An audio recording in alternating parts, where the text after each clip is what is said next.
This is a video that's not about anything that's current or in the news or the dirt sheets. I don't read the dirt sheets anyway. But no, it's nothing about any of that type of stuff. This is more about my own personal biasness to a particular superstar. Like, share, subscribe, dislike, comment below. Sharing is caring. Comment below how stupid I sound. Do you agree with me? Like, hit the dislike button. You know what I'm saying? Criticism only makes me want to get better. I don't cry from it. It's not that big of a deal.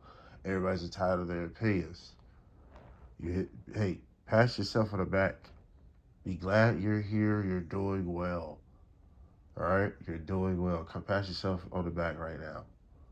All right, let's get straight to it. SOS. I need the show done. SOS. I need the show done. Uh, Kofi Kingston, man. This is about Kofi Kingston, bro. You know, be aware. Race might come in. Race is going to come into play.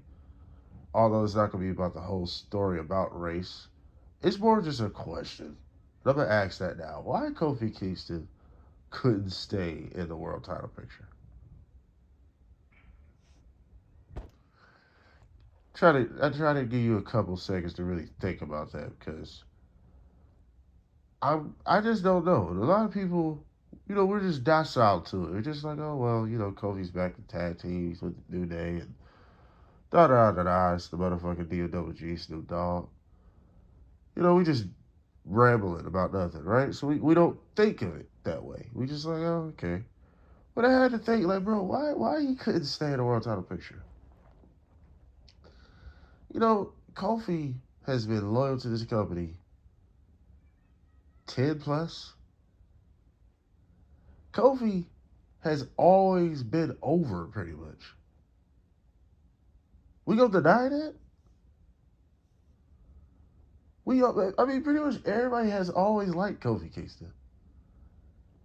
And everybody's not the same. Of course, I ain't talking to those people that think Kofi Kingston sucks. I'm talking about people that knows and remember Kofi Kingston and that knows Kofi Kingston not only has gotten much better currently because he's like so relaxed in promos and the mic now. Like at least the last 10 years with New Day, we've seen him progress as a mic worker, as a character, all that.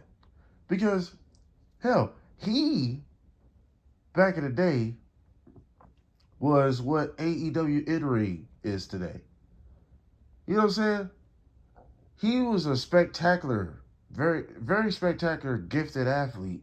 He was doing shit that nobody was doing. Even in the WWE style, which was a little bit more slower paced. But Kofi stood out. Why? There was nobody like Kofi at one point in time in the WWE. So that's why he stood out.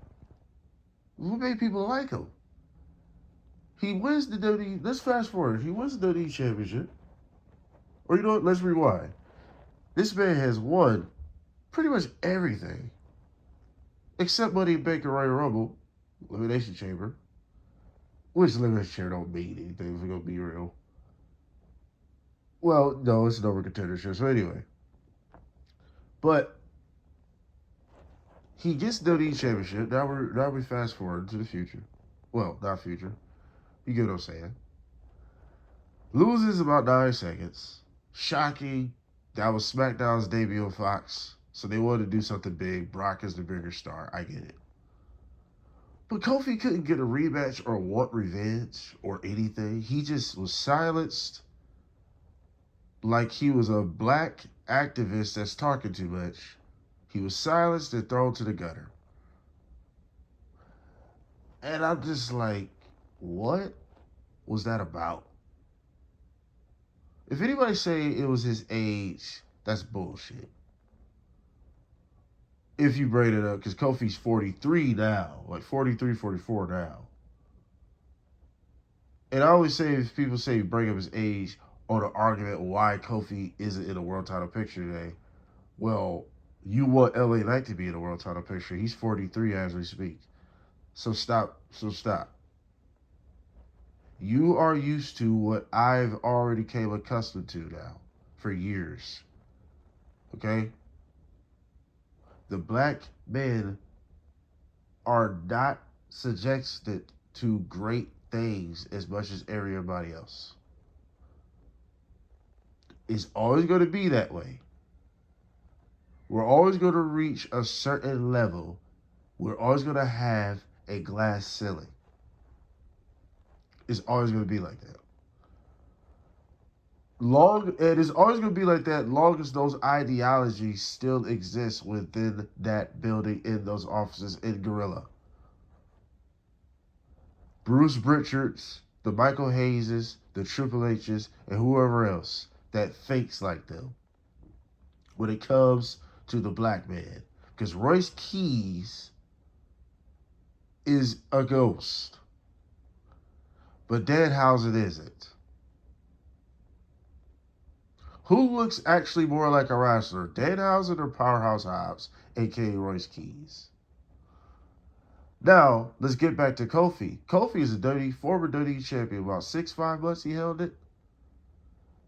Don't they it seems like they treat anybody else as WWE champion with just a little bit more respect? It seems like, don't it always seem like that? David Priest is a former world champ. David Priest been having pretty decent years. The feud with Malachi, the feud with Drew McIntyre, WrestleMania wins. Ever since he became world champion. Ain't that kind of funny? You got something to do with him to kind of keep him on a strong note. Like, you kind of keep David Priest strong. But Kofi has all these years behind the WWE. He's made to look like a complete jobber. He's going out there, him and Xavier Woods. How entertaining the New Day is, right? But you got them doing funeral gimmicks, dressing up like, I ain't gonna get on that because I don't want to say too much. But you got them dressing crazy. You know what I'm saying? Kofi was a part of one of the most historical betrayals in wrestling history, bro. I'm not the only one saying that. Sports Illustrated said it. Ringside is saying it. It's true, though. Everybody agrees that the New Day heel turn was one of the best betrayals we ever seen.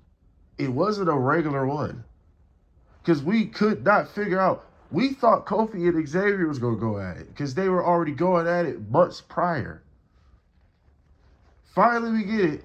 Big E comes out there. We actually think Big E is going to be the one, the mediator between them. That's what you was thinking. Because we know Big E had retired. He retired. I think he announced his retirement last year or maybe this year. But we already knew Big E probably wasn't ever going to return due to his neck being broken. Thank God he's walking. But they turned on Big E. He said, you broke your neck, so what? Bro, they were getting nuclear atom bomb type of fucking reactions from the fucking crowd, bro. That meant nothing. You had a golden ticket to make Kofi Kingston the top guy again right there. So miss me with that bullshit if you are mad that I think race has something to do with that as well. So fuck you and have a nice day. If you got a problem with me thinking race got something to do with that. Because he's a former WWE champion and can't even get a fucking rematch or at least stay in the picture. He completely vanished. How good Kofi Kingston has gotten over the years, even when he wasn't working the microphone good, people liked it, Kofi.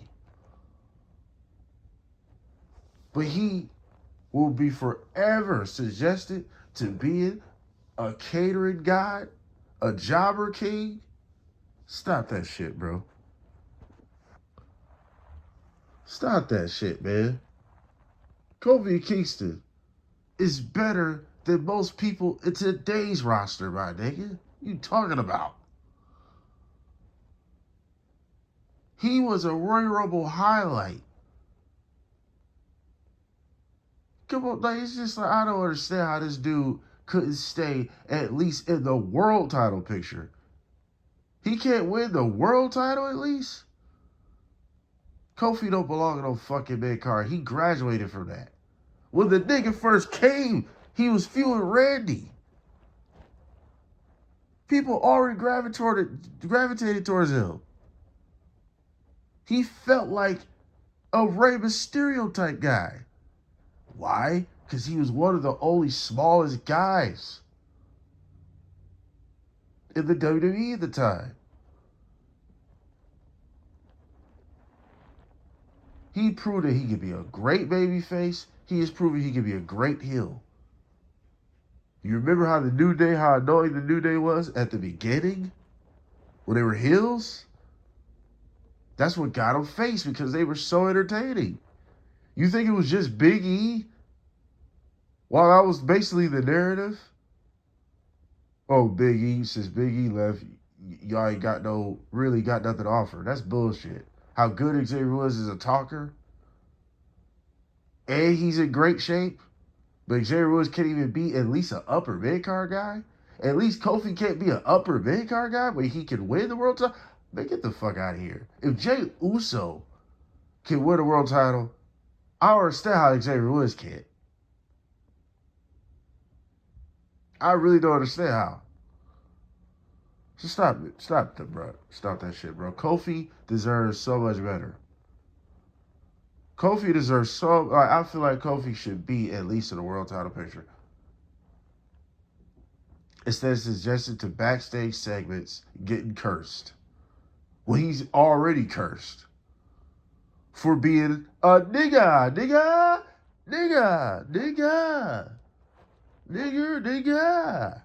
For being that. He's already cursed. You didn't understand what R-Truth said? R-Truth said.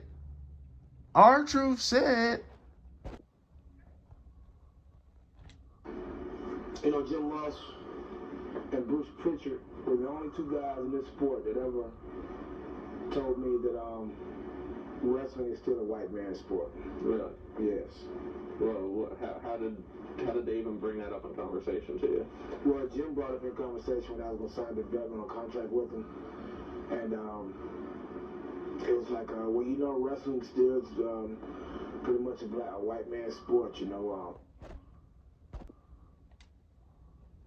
Bruce Pritchard brought it up to me in Memphis when I was in developmental. He was letting me know that they were going to put me with Road Dogg, but I can't get in as much trouble as Road Dogg get in because wrestling's still, predominantly white. You mean outside the ring trouble? Yeah, outside the ring trouble. Don't care about the racist shit. Say what you want to say, we want after live. But Road Dogg got pissed. Road Dogg cussed him out. I called Road Dogg after the Bruce Pritchard said that to me. We was all out hanging out that night at the strip club. And I told Road Dogg, called Road Dogg, I had his number that time. I said, hey, guess what Bruce Pritchard just told me? He's like, what? I said, he told me I couldn't get in as much trouble as you get in and blah, blah, because I was a black man and white man sport. He said, what? I said, yeah, that's funny, ain't it? He said, hell no, it ain't funny. He said, I don't play that shit ain't funny. You're a black man and a man sport. You're a man and a man sport. And he said, let me call you back. I said, whoa, what you finna do? He said, I'm finna call Bruce and cuss him the fuck out. I said, no. I said, that's our boss. I said, don't do that. He said, I'm finna call him right, and I'm gonna cuss him out. I hung up, called Bruce and cussed him out. Bruce called me back, asked me to meet him. What happened when you met him? He wanted to apologize. So with those ideologies existing in the WWE still, because Bruce Pritchard still has a job, you telling me Kofi skin isn't a big part of it? Oh, but Femi's getting pushed for how long? Trick Williams getting pushed for how long? Javon Evans getting pushed for how long? Javon Evans is clearly the next Kofi Kingston. And that's not really a good thing under the WWE's umbrella. We see how they did Kofi. Miss me with the bullshit. Kofi Kingston deserves better. Comment below, dislike, share, like this. Comment below. We are out.